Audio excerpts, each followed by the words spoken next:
Good evening. My name is Bruce Holmblad. I'm the Riverside County Medical Association president. I'm delighted to be the MC for our monthly meeting here with Dr. Cameron Kaiser, our Riverside County Public Health Officer. He has been very instrumental. His leadership has been outstanding in this pandemic. Without further ado, I'll let Dr. Kaiser give an overview, and then we'll go over the many questions. We seem to have more questions this time as the virus seems to be taking a stronger hold in the community. Dr. Kaiser. Thank you, Dr. Holmblad, and good evening, everyone. California, unfortunately, has hit the tragic million-case milestone today. Here in Riverside County, we will be adding 545 new cases and 1 new death for a total of 73,541 cumulative cases and 1,355 deaths, with 14 additional probable cases for a total of 439. Those are primarily antigen results, and 64,200 individuals classified as recovered. This widening gulf between recovered and cumulative cases should demonstrate that the amount of active virus in the community is increasing, borne out by our continuing rises in positivity rate, today 7.1% countywide and 9.1% in our lowest socioeconomic quartile. This is also backed up by our case rate of 15.1 per 100,000, which the state adjusts up to 15.7 100,000 because our testing, as robust as it is once again below the state moving median. We are testing at 247.1 cases per 100,000, but the state median is around 273. As we are continuing to show sharp increases in incidence, additional school waivers have been suspended, and we remain firmly in the purple tier, but I know we have some specific questions about, so I will defer further discussion to those. Current COVID-19 positive hospital census as of earlier today was 271 and also increasing. This was roughly where we were in mid-June at the beginning of the July-August surge. Of those, 67 are in the ICU, which also mirrors that previous trend. And if predictions hold, deaths usually start to increase about 4 to 5 weeks after, which would be in mid to late December. For all the screaming that about the models getting it wrong beforehand, this time the models, unfortunately, have done a far better job than the voter polls. We are also starting to see more sniff outbreaks as people start to bring it in from the community, including a situation in Mid-County some of you may be aware of, where one facility simply shipped their COVID-19 patients to the hospital. We have been working with them today to try to repatriate them. California has been less affected than the national picture, and there are certainly many explanations for this, but even we are increasing as a state, and what I've reported for Riverside County is being seen repeatedly in other state jurisdictions as well. Those of us on national boards were on a call with Dr. Deborah Birx earlier this week, in which she referred to the October Arctic blast in the Midwest as one of the largest super spreader events in the country because it drove everyone indoors with predictable results, especially in those areas where precautions have been much more lax. Bamlanivimab, which is the least pronounceable COVID-19 therapy currently on the market, this week received an EUA as the first monoclonal antibody specifically created to combat COVID-19. It is a neutralizing IgG1 that binds to the receptor binding domain of SARS-CoV-2 spike protein, which, by the way, is a major target for vaccines, and I'll obviously have more to say about that in a moment as well. We are receiving an allocation of this medication for distribution, but I have to say I'm concerned over its relatively limited indications. While the FDA says it does seem to reduce hospitalization in those at high risk for disease progression, Eli Lilly also announced that they would no longer test the drug on patients actually admitted for COVID-19 because of non-effectiveness. And the ACTIV-3 trial on patients with mild to moderate COVID-19 was actually halted for safety reasons.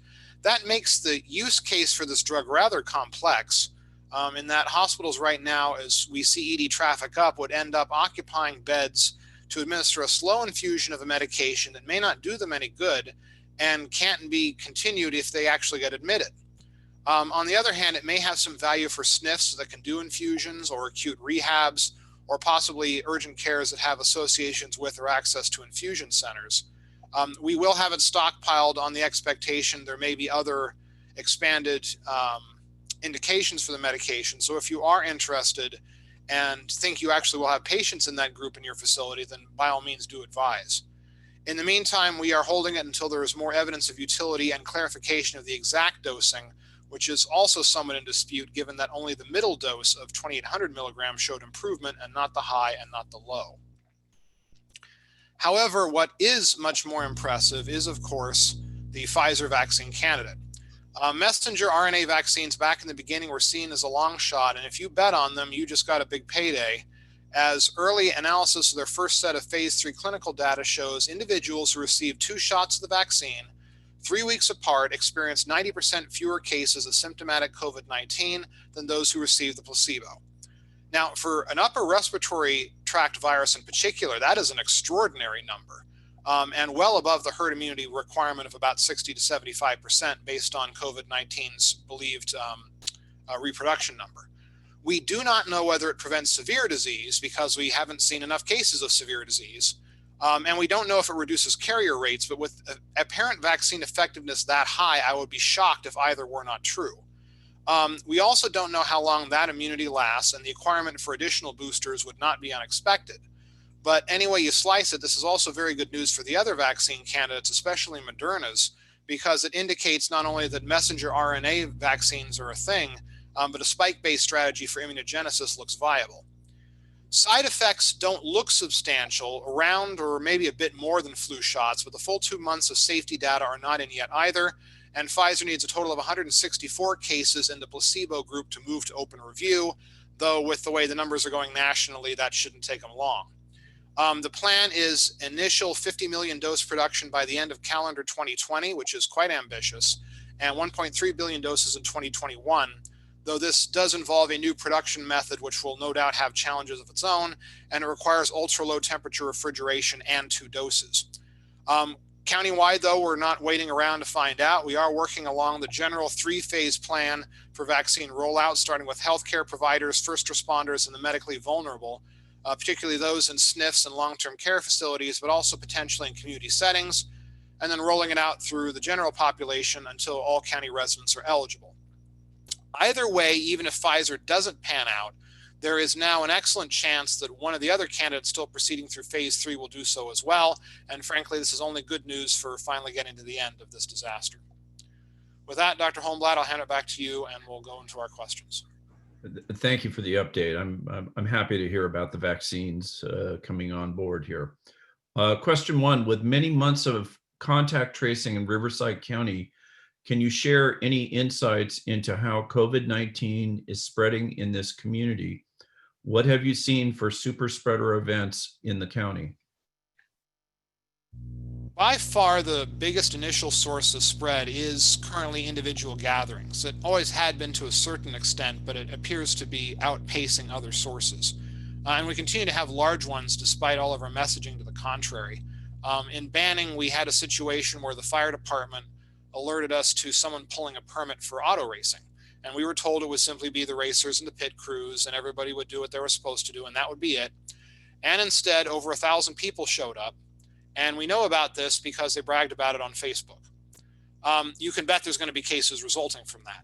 We've also had situations where people had meetings they shouldn't have and somebody was positive and took out the group. And others where the organization did everything right, but somebody who knew they were positive but felt fine showed up anyway and then exposed everybody in the process. You can lump that under pandemic fatigue, and a lot of it probably is, but nevertheless, it still seriously impairs our efforts. The other point to keep in mind, too, is that by and large, the disease is skewing younger. This is good for hospitalizations and deaths in the short term, but bad in the long term because these are the people least likely to be affected by the virus, but the ones more likely to tolerate larger viral loads that in turn would make them more efficient at spread.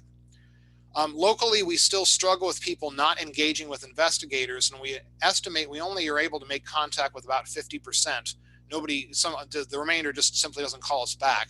So keep in mind that the numbers I'll give are going to be skewed by who actually talks to us and also by what's currently open. For those outbreaks, we are able to connect to a business. Grocery stores are number 1, followed by retail, warehouse settings, restaurants, and healthcare facilities. Gyms aren't listed, but remember, except for the brief period in the red tier, they are either outdoors or closed. And this breakdown is consistent really with our national outlook. Many of you will have heard about the recent Nature article, which looked at 98 million mobile devices in 10 metropolitan areas, including Los Angeles and San Francisco. And to no one's surprise, and here I'll read directly from the preprint, quote, on average across metro areas, full-service restaurants, gyms, hotels, cafes, religious organizations, and limited service restaurants produced the largest predicted increases in infections when reopened. Full-service restaurants were the highest risk, which goes right along with that MMWR study, some of you will also know, which pegged them at about double the risk. And it doesn't really look like any of that is different in Riverside County. We still continue to try and break this down for local levels to get a better idea. There's still a lot of discussion about what this means and what sectors should be managed. But it's fairly clear that we're seeing the same tune being sung in multiple places. And if I could also make a parenthetical observation about contact tracing generally, as our cases start to go up, the amount of information we need to really pull signal from the noise isn't a linear relationship. It's almost exponential, because if the virus is everywhere, then people could be infected anywhere. And it's really these very large studies that look at literally millions of potential data points that are necessary to finally pull them out, since we're starting to really get into the point where we're seeing such widespread communication of the virus throughout multiple areas throughout the entire United States. Okay, thank you. In the transition of Riverside County from red tier back to purple, there appears to be a lot of Riverside County businesses that continue to operate in violation of the restrictions, i.e. gyms, restaurants, personal care businesses, etc. Does Riverside County have any intention of supporting the state of California guidelines? Also, should non-medical offices, large or small, be open during the purple tier? This is a question I have to answer delicately, given that the Board of Supervisors are my employers. So I'll just simply say this. The Board of Supervisors has determined that local enforcement will concentrate on large population events and will educate businesses that are operating out of compliance with the state. The board cannot shield businesses that are operating out of compliance from any enforcement actions which are taken by state agencies. And I think that's the most I can probably say about that. Okay. Question number 3. How long do you anticipate Riverside County will remain in the purple tier? Is the Board of Supervisors considering going against the state tier ranking? Given that several counties, including San Diego, moved back to the purple tier earlier this week, and for those unfamiliar, the tiers go purple, red, orange, yellow, purple being the most restrictive and yellow being the least restrictive. But do note that yellow isn't go about your business. All of these still fall under the governor's stay-at-home order, which is still in effect. So just for background. But given that San Diego moved back to the purple tier, and we expect Orange County will join us in the next week or two, and also given that San Bernardino, Imperial, and LA never really left it, I would not be surprised if we remain in the purple tier throughout the winter, realistically. The Board of Supervisors has considered various approaches to the tier structure. Again, I won't speak for their intentions, but I will say that the approaches that have been passed by the board and presently in effect are considered points of advocacy rather than directives. Okay. Question number 4, are we developing a vaccine distribution plan for COVID-19 by our county using the recently released CDPH vaccination plan? So I hinted at that at the beginning, but essentially, yes. There are still multiple details to be worked out, but the state envisions 3 basic phases, and we plan to follow the ones that have been proposed. Again, healthcare workers and first responders are obvious, and we're also working with the state to determine how we will set up getting the medically vulnerable prioritized, of course, keeping in mind that different conditions confer varying levels of risk. Skilled nursing facilities, long-term care facilities would be at or near the top of that list, especially due to the devastation that an outbreak can wreak in those facilities.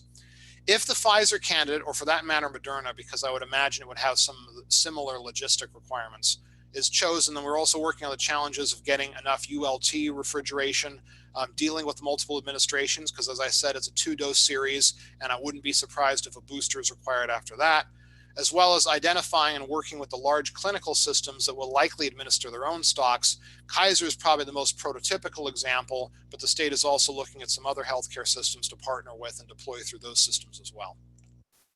Okay, thank you. Question number 5, what can primary care providers do now to help prepare and deliver the COVID-19 vaccine to the public? Will there be a singular message we can share with our patients on the need to get the vaccine? First thing I'd recommend is don't rush out and buy that ULT fridge just right now. You probably can't get one anyway because everybody else is running for them, and don't try to corner the market on dry ice either. As we start to figure out how this is going to get done, we'll have more information to share as we get to a point where we want to start moving into the community offices. The state will probably make recommendations at that point. You don't need to be necessarily on VFC or anything like that to participate. I know the state is taking some interest, but don't feel compelled that you have to upgrade your refrigeration right now. As far as the messaging, though, I think there are really two major messages we want to ensure get delivered to patients about the vaccine, whichever one or whichever group of them ends up leading. The first one I think that we need to reiterate to patients is that the data clearly is there. Let's say that the Pfizer one leads. The FDA has a minimum threshold for efficacy that they appear to have met and then some. And if it gets an EUA, it will have met it. No matter who the president was or is or whose watch it occurred on, we should stand behind that process. But I think the second message that we want to give is for people to have appropriate expectations. Just because it's a new sort of vaccine doesn't mean they're not going to get the usual sore arm, or you might have the small minority of people who feel lousy for a day or two. But because this is an mRNA virus, it's not even a killed virus. I mean, it's literally just nucleic acid. There is absolutely no way you can get COVID-19 from it or test positive for COVID-19 because you received it. And it may take some period of time before it's effective. We don't know what that number is either. And even if it's 90% effective in the field, you still need to be taking precautions until we get to that minimum critical mass, which again is somewhere between 60 and 75% of our population. I think that if we give people the information like that all at the beginning so that they can digest it and sort of come to grips with it, I think they can process it and make the adjustments so that we can avoid more of this yo-yoing in our messaging and on our public relations, which I think has really hurt our national response. Thank you. Question number 6.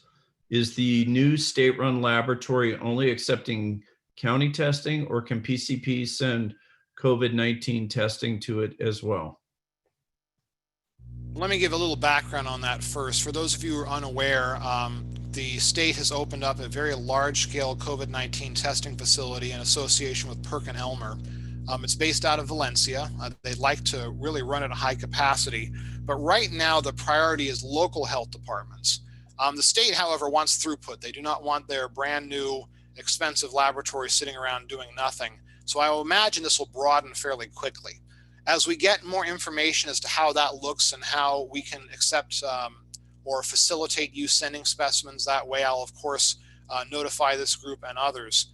But for now, I would continue to send your PCR specimens to approved clinical labs. We are not aware that there's any infrastructure shortages with Quest or LabCorp or Arup or any of the other large laboratories at this time. Okay, thank you. Question number 7. Why are there significant differences in the number of positives in similarly sized counties by population? Inland Empire versus Santa Clarita, San Diego, and Orange counties? What demographic groups are not adopting guidance on face covering and hand hygiene? And could this explain the difference? I think I'm going to take this with the next question too. Okay. As I think they cover some of this. Okay, I will just go to the next question also. Any thoughts on why some areas of Riverside County have a higher rate of COVID-19 infection than others, even adjusted for the population? Yeah, I mean, while I think a lack of adherence to safety precautions clearly predicts general spread, I think that one of the biggest explainers regionally is the difference in socioeconomic status as well. I mean, I don't think it's going to be a surprise to anybody listening that the Inland Empire really is one population separated by an arbitrary line. And while our numbers have not been quite as bad as San Bernardino's, we're clearly in the same ballpark, at least with respect to case rate. Likewise, our numbers are not evenly distributed, and the state's rationale for the health equity benchmark was to observe differences between higher socioeconomic strata and lower. And our positivity rate difference between the county and our lowest quartile census tracts is a good 1.5%. In fact, today it was 2% more in those more afflicted areas. And I think the difference there is not only a larger number of individuals in those so-called essential fields who are unable to effectively work from home and thereby reduce their exposure risk, or they might be in more densely populated workplaces like warehouses, logistics, industrial agricultural production facilities.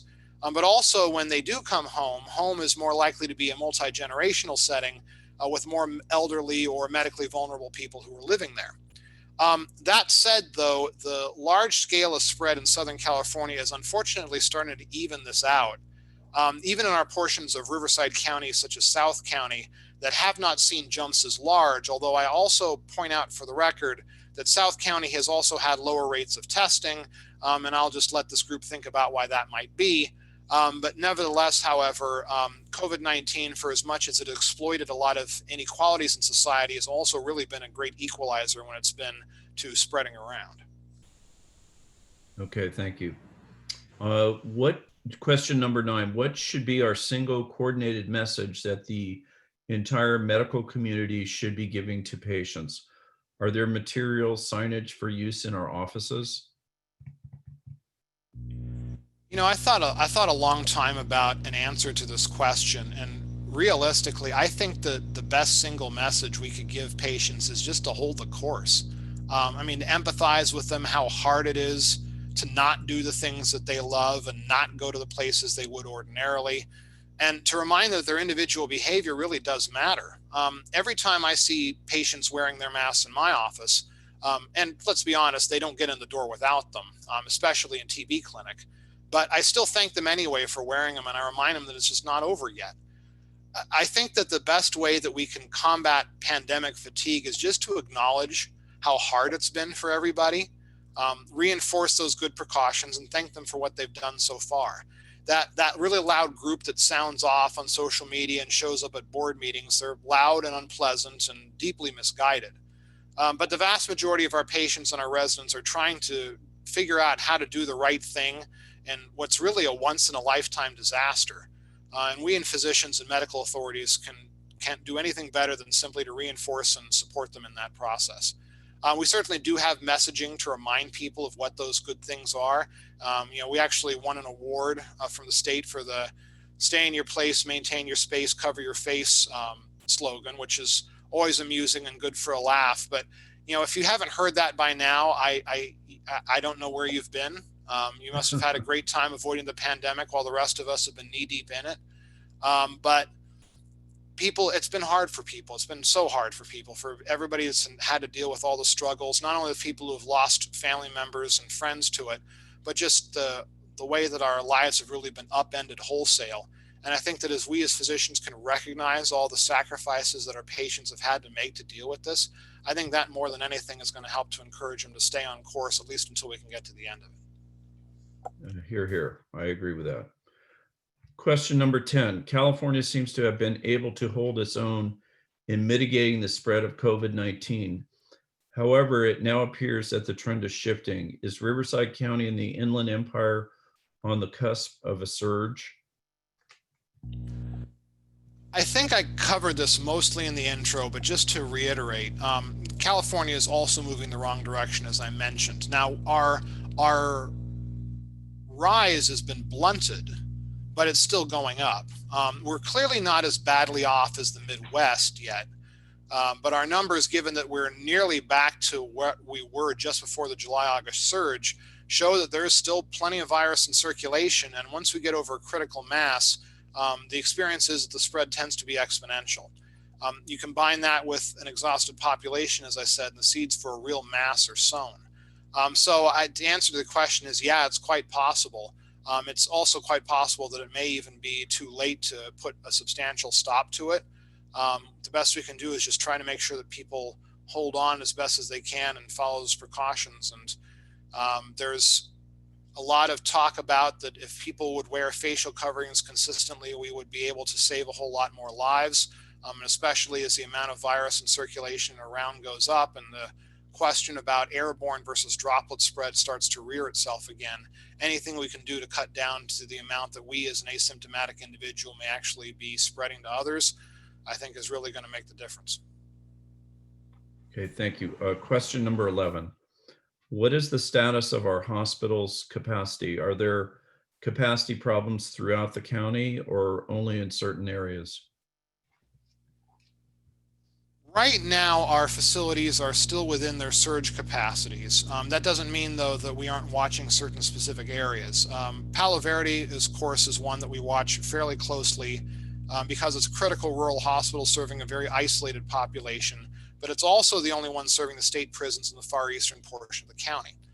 We also watch the Coachella Valley a lot. They were where it started. They continue to have some of our highest positivity rates at the city level, and also due to their proximity to Imperial County.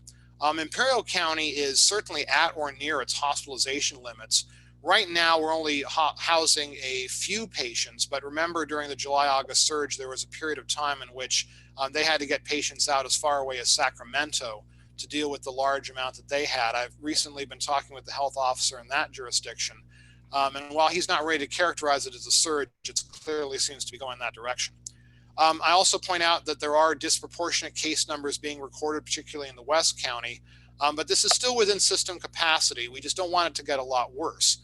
Our facilities, for those of you who work at ones, I think you're all aware that the surge plans cover everything from a few extra patients in the ED to, oh my goodness, what are we doing? But nevertheless, nobody wants it to get to that point, and if we're not watching it carefully, it certainly could. Okay. Question number 12, and then if you do have some time, there are some questions in the chat room if you do have time. So question number 12, what can medicine as a whole do to further support battling this public health crisis? Well, as I said before, I think we need to simply reinforce to patients to continue to do what they've already been doing, but also to take it seriously and to really help combat a lot of the misinformation that's around. That 6% number gets thrown around like, no, it wasn't 6% of patients who died with COVID died of COVID. They all died of COVID. My name's at the bottom of every single death certificate. I don't sign off unless I don't think that there's anything to it. No, it's not the flu. No, hydroxychloroquine won't cure you unless you have SLE or something. No, it won't prevent it. No, washing your hands and taking vitamins isn't good enough. No, this is not a lockdown. Go somewhere like Melbourne or Italy or mainland China and then come back and say this is a lockdown. Yes, we're concerned about people's mental health during the crisis, and who isn't? But no, people are not committing suicide in greater numbers, at least not that we can tell. Realistically, if we took the virus seriously, we would be able to do what we need to do. I grant that 10 months into this thing, it's not getting any easier, and it's still going to be bad for a while. But we've got to do it, and I think the best that we can do to help support our patients and our communities really helps to get us through until we can come out the other end, hopefully sometime next year. Okay, thank you. Do you have time for one chat room question from Dr. Rajaratnam? Sure. So, okay. Dr. Raj asks, can you comment on the recently launched home-based testing kits and the saliva testing modalities in Riverside as to their sensitivity? The home-based testing kits vary all over the map, remember. Some of them are antigen, some of them are not. Most of the saliva tests, though, are based on the LAMP assay. Relatively new. Their sensitivity is slightly less, but it's still pretty good, actually. Los Angeles City has been doing this. We've also been partnering with them. We'll probably be rolling it out as well. As we try to get as much testing done and to get people to test as frequently as possible, one nice thing about getting people to test repeatedly is that sensitivity becomes much less of a problem. Because if you're sampling frequently, you are more likely to intercept them than if you only have one chance and a single bite at the apple. This may be ultimately what also helps to get antigen tests sort of rehabilitated as a regular way of doing it. Yes, their sensitivity is pretty crummy compared to PCR, at least in asymptomatic individuals. But if you're doing it a lot, you get another bite at the apple. Now, frequently in this case, maybe as often as weekly. So it may only be useful in those institutional settings like SNFs, schools potentially, first responders, stuff like that, where you have a relatively captive population is at high risk and you can just run through and do it. And there's also complications about what to do with the CLIA waiver status, since most schools and fire stations don't have CLIA certificates. but this is still a potential option. The saliva kit also falls in there. We really want them just to be as user-friendly as possible to get people to do it. You know, we're having enough trouble with testing fatigue where people are unhappy about, well, if I test positive, what happens? You know, you're going to shut down my school. You're going to make me stay at home. You're going to make my family go get a test. We can't do a whole lot about that. But what we can do something about is the convenience of the test, the ability we can get results turned around, and frankly, so that people stop calling it brain sampling when we have to do an NP. Even though their sensitivity, I think, is a bit lower, Dr. Raj, I think that that's outweighed by their benefits in terms of the ability to do them in en masse, do them frequently, and really improve the ability of a larger portion of the population to get sampled. Okay. Dolores, was there something that you want to also say here? I see you in the chat room there too. Well, a message was sent to me that said to please share, and it was a compliment. This doctor tried to get tested in Orange County, and it was at least a 3-day turnaround. So they went online and scheduled with RUHS and got in the same day and the results within 2 days. So it was a compliment of a great job. We don't hear that we hear mostly the complaints, so it's nice to hear a compliment for a change. So, but we are, you know, there is not currently a lab backup. That may change as the numbers increase and more people start getting tested. But if you look at and we publish this in our public extracts. If you look at our testing rates, they're actually at or near. In fact, in a couple of days, have even exceeded our peak testing rates during July and August when everybody was concerned and everybody was getting tested. So we can clearly handle this in the system, and just expanding to more modalities is just a way to getting more tests into there as well. But nevertheless, the kind word is appreciated. Well, I've got several kind words for you too, Dr. Kaiser. We really appreciate you coming on monthly and giving your expertise and once again your leadership on this.